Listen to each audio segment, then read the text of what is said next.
So it says, but they said, we have certainly seen that the Lord is with you. So we said, let there now be an oath between us, between you and us. Now these are the enemies coming to Isaac when he was digging wells. And they said, we want peace. We want to have a covenant between you.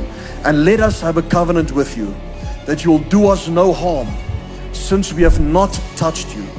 And since we have done nothing to you but good, and have sent you away in peace, you are now the blessed of the Lord. Imagine that your enemies or unbelievers can see God's covenant on you. That they say, listen, I need to do a business deal with you, because I can see God is with you, and God blesses you. And if I do you any wrong, I fear that God can do something to me.